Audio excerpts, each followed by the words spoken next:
They called themselves Romans, but to the west they were ghosts, shimmering relics draped in golden flame. For 1,000 years after Rome fell, its heart kept beating in the east. This is Byzantium, or rather, this was the Roman Empire. The term Byzantine is a modern invention, a convenient label born from the name of the ancient Greek city of Byzantium, upon whose ruins Constantinople was built. But to those who lived and died within its walls, they were the last citizens of Rome, and theirs was the empire that refused to die. The story begins in 330 AD, when Emperor Constantine the Great chose this place, a narrow strait where Europe meets Asia, to build a new capital. He called it Nova Roma, New Rome, but it would soon take his name, Constantinople. This was no mere provincial city. Constantine envisioned a second Rome, one forged in Christian faith, strategic geography, and imperial ambition. He brought Roman institutions, Roman laws, and Roman grandeur to the east. And while the Western Roman Empire crumbled under barbarian invasions, the east endured, stronger, richer, centered around a city that would outlast every kingdom around it.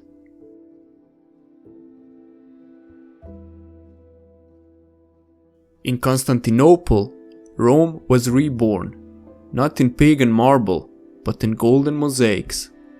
The old gods faded. The cross rose above every dome. Christianity became the soul of the Eastern Empire. Its emperor was not just Caesar, but God's chosen servant, a sacred ruler who sat at the crossroads of heaven and earth. Church and state became inseparable. Councils convened, doctrines were debated, heresies condemned. Byzantium became the guardian of Christian Orthodoxy, and Constantinople its shining capital, the queen of cities.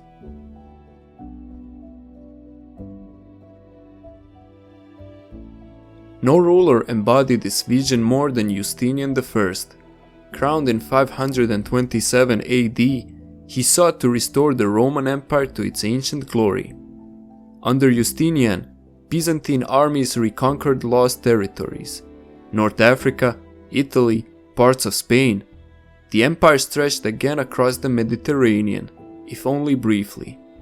He rebuilt Constantinople after the Nika Riots nearly destroyed it, raising the Hagia Sophia in breathtaking splendor, a cathedral that seemed to float between worlds. And he codified Roman law, producing the Corpus Juris Civilis, a legal foundation that still echoes through modern systems of justice.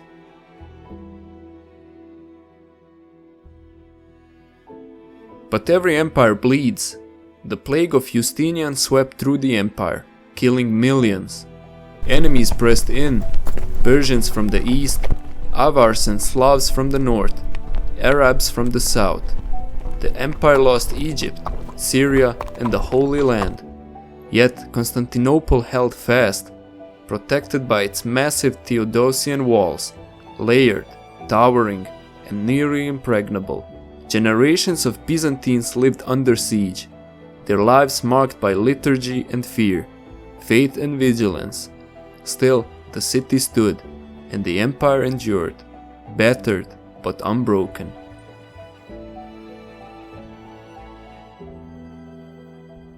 Even in times of hardship, Byzantium glowed with intellectual and artistic brilliance.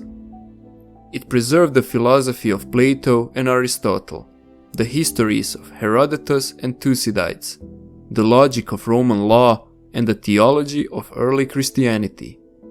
Byzantine diplomats maneuvered with subtlety across Europe and Asia, playing barbarians and rival powers against each other. Their scholars illuminated manuscripts. Their artists turned stone and glass into visions of paradise. And their religious rites, icons, and chants shaped the soul of Orthodox Christianity, from Mount Athos to Moscow.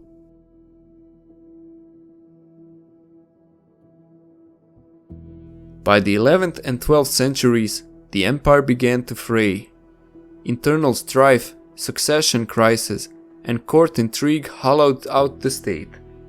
The once mighty Byzantine army grew weak. Provinces slipped away. In 1204, the unthinkable happened.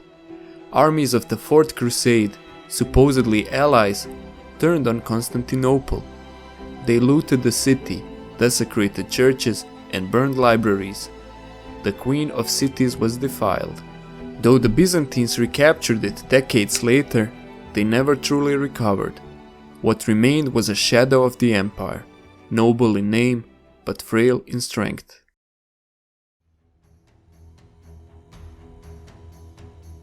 And then came the end. On May 29, 1453, after weeks of relentless siege, the Ottoman Sultan Mehmed II broke through the walls of Constantinople. The last emperor, Constantine XI Palaiologos, fought to the end, sword in hand, refusing to flee. His body was never found. Some say he became marble, waiting beneath the city to rise again. Church bells rang until they were silenced. The Hagia Sophia, once the greatest church in Christendom, fell silent, then echoed with the call to prayer. The Roman Empire, born in 27 before Christ, had finally fallen.